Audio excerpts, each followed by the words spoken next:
Finally দেশের বাজারে আইটেলের S23 plus অফিসিয়ালভাবে Bangladesh মার্কেটে লঞ্চ করে দিল এবং এই ফোনটার প্রাইস রাখা হয়েছে খুবই রিজনেবল, মাত্র 19,999 টাকায় এই ফোনটা অফার করছে 8GB র্যাম এবং 256GB স্টোরেজ, পাশাপাশি কার্ভ ডিসপ্লে, অ্যামোলেডের প্যানেল এবং কর্নিং গোলেক্স 5 এর প্রোটেকশন সহ অসাধারণ ডিজাইন এবং রয়েছে ইন ডিসপ্লে ফিঙ্গারপ্রিন্ট সেন্সর।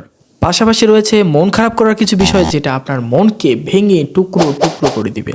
এবং আজকের এই ভিডিওটি দেখলে হয়তোবা আপনি মেক করতে পারবেন যে এই ফোনটার ডিজাইনের পিছনে আসল রহস্য কি এবং এই ফোনটা আসলে কি আপনাকে ভ্যালু ফর মানি প্রোভাইড করছে। যারা এই ফোনটার ডিজাইন দেখে এবং এই ফোনটা এখনই পারচেস করতে চাচ্ছেন এবং চিন্তা করেছেন যে এই ফোনটা কিনবেন, তাদেরকে বলবো যে অপেক্ষা করুন, এই ভিডিওটি সম্পূর্ণ জুড়ে দেখুন।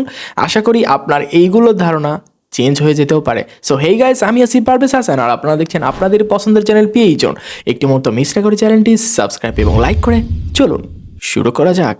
আইটেল S23 প্লাসের ডিজাইন নিয়ে যদি কথা বলি তাহলে এক কথায় যে কেউ প্রেমে পড়ে যাবেন এটা নিঃসন্দেহে। ফোনটার পিছন সাইডে দেখবেন যে একদম খুবই গ্লোসি বডি এবং এই ফোনটার পিছনে 3টা ক্যামেরা মডিউল আছে, দেখতে অনেকটা আইফোনের মতো এবং আইফোনের বড় ভাই ছোট ভাই যাই বলেন খুবই চমৎকার লাগছিল পিছন থেকে দেখতে।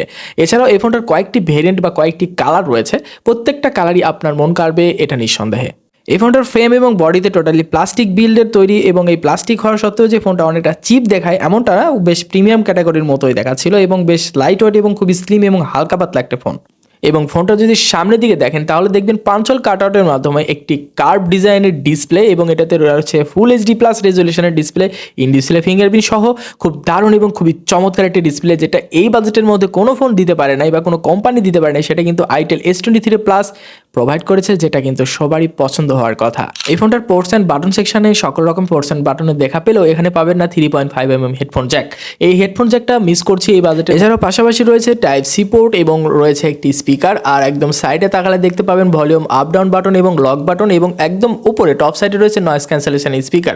সব মিলে মোটামুটি ঠিকঠাক ছিল, বাট যদি আমরা 3.5mm হেডফোন জ্যাকটা দেখতে পারতাম তাহলে একদম সোনায় সোহাগা হতে পারতো। এছাড়াও এই ফোনটার ডিসপ্লের ফিঙ্গারপ্রিন্ট রয়েছে, মানে ইন ডিসপ্লে ফিঙ্গারপ্রিন্ট সেন্সর রয়েছে, যেটা ফাস্ট এবং অ্যাকুরেট বলে জানা গিয়েছে। সো এই ক্ষেত্রে এই বাজেটের মধ্যে এই ডিসপ্লে এবং এই ফিঙ্গারপ্রিন্ট সেন্সর একদম মারদাঙ্গা।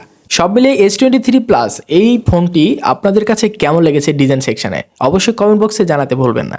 সবচেয়ে গুরুত্বপূর্ণ পার্ট যেটা হচ্ছে সেটা ডিসপ্লে। সো ডিসপ্লে কার্ভ ডিজাইনের হওয়ার কারণে এটার কিন্তু মূল আকর্ষণ এই ফোনটার এটাই, আর আপনারা সবাই ঝাঁপিয়ে পড়বেন এই ডিসপ্লের কারণে। সো এই ডিসপ্লে নিয়ে কথা বলি। এই ফোনটা মূলত অ্যামোলেড একটা ডিসপ্লে ইউজ করা হচ্ছে এবং 16 মিলিয়ন কালার যুক্ত এবং এই ফোনটাতে 6.78 ইঞ্চির একটি ফুল HD প্লাস রেজলিউশনের ডিসপ্লে ইউজ করা হয়েছে এবং কার্ভ ডিজাইনের ডিসপ্লে ইউজ করার জন্য চিন বেজেল নাই বললেই চলে, বেশ ভিভিড কালার পাওয়া যাচ্ছিল এবং দেখতে খুবই চমৎকার, যে কারো মন কাটতে বাধ্য। এছাড়াও 388 PPA ডেনসিটি রয়েছে এবং পিক ব্রাইটনেস রয়েছে সর্বোচ্চ 500 নিট পর্যন্ত। সো সেই ক্ষেত্রে ডাইরেক্ট সানলাইটে গেলেও ডিসপ্লে নিয়ে খুব একটা ইস্যু ফেস করবেন না। আর এই ডিসপ্লের কালার কোয়ালিটি খুবই বুস্টেড এবং দেখতে ন্যাচারালি অনেকটাই বেটার লাগে, আর আপনাদের মন কাড়বে এটা নিঃসন্দেহে। এছাড়াও কর্নিং গোলেক্স 5 এর প্রোটেকশন দেওয়া আছে ডিসপ্লেতে, আর ইন ডিসপ্লে ফিঙ্গারপ্রিন্ট সেন্সর সেটা তো শুরুতেই বলে দিয়েছি।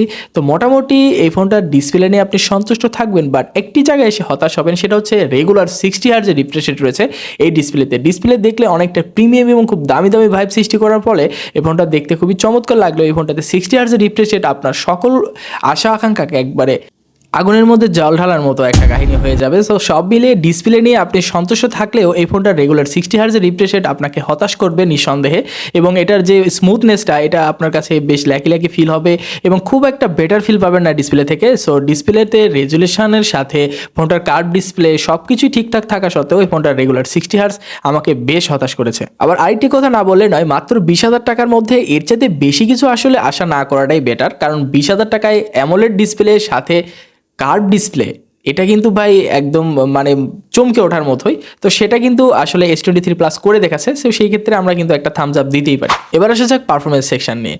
আপনাকে সবচেয়ে বেশি হতাশ করবে এই সেকশন। অ্যান্ড্রয়েড 13 ভার্সন এবং আইটেল OS 13 ভার্সন পাবেন, এটা মোটামুটি আগের চাইতে ইমপ্রুভ করার চেষ্টা করেছে আইটেল OS। সো এই ক্ষেত্রে আমি কিছু বলছি না। এবং এই ফোনটা চিপসেট হিসেবে রয়েছে ইউনিসক টাইগার 616, আর এটা 12 nm আর্কিটেকচার বিল্ড করে 2.0 GHz এর একটি ওয়াক্টাকোর প্রসেসর। সো এই প্রসেসরটা এই ফোনটার সাথে আসলে কতটুকু যায়, তো এই ফোনটার পারফরমেন্স নিয়ে মোটামুটি ডে টু ডে টাস্ক মোটামুটি ভালোভাবে করতে পারবেন এবং এটা প্রায় আপনি যদি Antutu বেঞ্চমার্ক দেখেন তাহলে কিন্তু খুবই দারুণ, মানে প্রায় 3 লক্ষর কাছে। তো সেই জায়গাতে যদি তুলনা করেন তাহলে এই পারফরমেন্স নিয়ে আপনি খুব একটা হতাশ হবেন না, বাট আপনি যদি গেমিং পারপাস এখান কাছ থেকে খুব বেশি এক্সপেকটেশন করেন তো সেক্ষেত্রে আপনার ভুল ধারণা, কারণ এটাতে গেমিং নিয়ে আপনি খুব একটা বেশি কিছু করতে পারবেন না, but day to day task, multimedia consume, মানে একদম নর্মাল ইউজারদের জন্য ইজ পারফেক্ট। বাট আপনি হেভি ইউজার যদি হয়ে থাকেন, মানে এই ফোনটা দেখে যে একটা প্রিমিয়াম ভাইব সৃষ্টি করে, এটা কিন্তু এই প্রসেসর নিয়ে আপনি সেই আশাটা করতে পারবেন না, সেই আশাটা একবারে জল ঢেলে দেওয়ার মতো অবস্থা। সো এক্ষেত্রে যদি আমরা এই ফোনটাতে মিডিয়াটেকের G85 বা G99 প্রসেসর দেখতে পারতাম তাহলে মোটামুটি মানায় নেওয়া যেত। এছাড়াও যদি আপনি স্ন্যাপড্রাগনের 680 এই প্রসেসরটা থাকতো তাহলে আরও জোস হতে পারতো, বাট এটা কিন্তু T616 প্রসেসর দিয়েছে। এটাও যে খুব একটা খারাপ তা বলছি না, বাট আপনি যদি স্টিল চিন্তা করেন যে এই ফোনটাতে খুব ভালো গেমিং টেমিং করবেন বা খুব বেশি হেভি টেভি ইউজ করবেন, তো সেক্ষেত্রে এটা খুব একটা বেশি আপনাকে হেল্প করতে পারবে না। এছাড়াও জিবি হিসেবে রয়েছে মালি G57, মোটামুটি বাজেটের মধ্যে ঠিকঠাক, বাট আমি চিপসেট নিয়ে খুবই হতাশ। এই বাজেটের মধ্যে এর চেয়ে ভালো কিছু চাইলেও দেওয়া যেতে পারতো, বাট 20,000 টাকার ফোনে কিন্তু আমরা এর ফোনগুলোতে আর অনেক ভালো ভালো চিপসেট দেখে আসছি। বাট আপনি যদি আরেকটা জায়গায় চিন্তা করেন যে এই ফোনটার ডিসপ্লে কিন্তু অনেক টাকার একটা ডিসপ্লে, মানে অনেক দামি একটা ডিসপ্লে প্রোভাইড করছে, সেক্ষেত্রে চিপসেট নিয়ে মানে আমার মনে হয় খুব একটা আশা আপনাদের বেশি না করাটাই বেটার। এছাড়াও এই ফোনটাতে রয়েছে 8GB র্যাম এবং 256GB স্টোরেজ, মানে একটি ভেরিয়েন্টই বাংলাদেশে লঞ্চ করেছে। এটা মোটামুটি ভালো ছিল এবং স্টোরেজ টাইপ ছিল EFS 2.2, এটাও মোটামুটি ভালোর কাতারে রাখা যায়। তো সব মিলিয়ে এই ফোনটাতে কিন্তু 5000 mAh এর ব্যাটারি রয়েছে এবং এটাতে রয়েছে প্রায় 18 ওয়াটের একটি চার্জার। তো সব মিলিয়ে এই ফোনটা কিন্তু আমার কাছে মোটামুটি ভালো লেগেছে ডিসপ্লে সেকশন, বাট আপনি যদি চিপসেট বা পারফরমেন্স নিয়ে খুব বেশি কিছু আশা করে থাকেন তাহলে আপনার এখান থেকে আশাটা একটু তুলে নেওয়াই ভালো। আপনাদের যদি পারফরমেন্স খুব বেশি ভ্যারি করে তাহলে এই ফোনটা অ্যাভয়েড করে অন্য কোনো ফোন আপনি চাইলে দেখতে পারেন, বাট আপনি এই ফোনটা ডিজাইন এবং ডিসপ্লে ছাড়া এই ফোনটাতে খুব বেশি কিছু পাবেন না, এটা নিঃসন্দেহে। এবার আসা যাক ফোনটার ক্যামেরা নিয়ে। পিছন দিকে আপনার ট্রিপল ক্যামেরা সেটআপ দেখতে পেলেও মেইনলি দুইটি ক্যামেরা রয়েছে, যেটার মেইন ক্যামেরা 50 মেগাপিক্সেল এবং 0.8 মেগাপিক্সেলের একটি ডেপথ সেন্সর, আর 50 মেগাপিক্সেল প্রাইমারি ক্যামেরা দিয়ে মোটামুটি আপনি কাজবাজ চালিয়ে নিয়ে যেতে পারবেন। আর কালার কোয়ালিটি খুব ভালো ছিল, ডিটেলসের পরিমাণ মোটামুটি ধরে রাখতে পারে এবং মানে আপনার ভিভিড কালার দেওয়ার চেষ্টা করে এবং আপনি একটু বুস্টেড করে পিকচারগুলো এবং ন্যাচারালি আপনার সব কিছু দেখতে ভালো লাগবে। আর আপনারা জানেন যে আর্টিফিশিয়াল পিকচারগুলো আইটেল বা ইনফিনিক্স এগুলো ধরনের ফোনগুলো বেশি দিয়ে থাকে, তো সেক্ষেত্রে অনেকের পছন্দ হতে পারে আবার অনেকের হতে নাও পারে।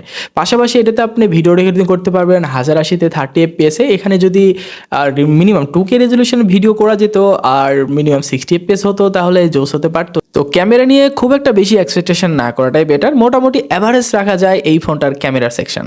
এই ছিল S23 প্লাসের ফুল রিভিউ। এবার আসা যাক ফোনটা কাদের জন্য এবং কাদের জন্য না। যারা ডিজাইন নিয়ে খুব সিরিয়াস, মানে কার্ভ ডিসপ্লে চাচ্ছেন, ইন ডিসপ্লে ফিঙ্গারপ্রিন্ট সেন্সর চাচ্ছেন এবং পিছন দিকে আইফোনের মতো ডিজাইন চাচ্ছেন, তারা অনায়াসে এই ফোনটা পারচেস করতে পারেন। আর যারা এই ফোনটার মানে ডিজাইনের পাশাপাশি ভালো পারফরমেন্সও চাচ্ছেন, তারা ভাই এর থেকে খুব একটা বেশি ভালো পারফরমেন্স পাবেন না, এটা নিঃসন্দেহে। এবং আপনি যদি গেমিং লাভার হয়ে থাকেন বা গেম পাগলা হয়ে থাকেন তাহলে এটা থেকে খুব ভালো গেম প্লে করতে পারবেন না, বাট নর্মাল গেম যেগুলো আছে সেগুলো ইজিলি প্লে করতে পারবেন, day to day task, multimedia consume এগুলো ইজিলি করতে পারবেন, বাট মানে খুব একটা বেশি গেমিং এখান থেকে আশা করা যায় না। আরেকটা বিষয় হচ্ছে এই ফোনটার ডিসপ্লে যে এত অল্প দামের মধ্যে এত ভালো ডিসপ্লে প্রোভাইড করছে, এটাও একটা ইস্যু, কারণ দামি ব্র্যান্ডের ফোনগুলোতে কিন্তু গ্রিন লাইন ইস্যু আসছে, এটা কিন্তু আমরা সবাই জানি। তো আইটেল S23 প্লাসে যে গ্রিন লাইন আসবে না বা এই ডিসপ্লেতে যে বার্ন ইস্যু আসবে না, এটা কিন্তু আমরা বলতে পারছি না। সো অবশ্যই বুঝে শুনে তারপর পারচেস করবেন, কারণ একটা ফোনের শুধুমাত্র ডিজাইন দেখে ফোন কেনা এটা আসলে বোকামি। সো সব মিলিয়ে আপনাদের উপরে ছেড়ে দিলাম যে এই ফোনটা আপনারা আসলে পারচেস করবেন নাকি করবেন না।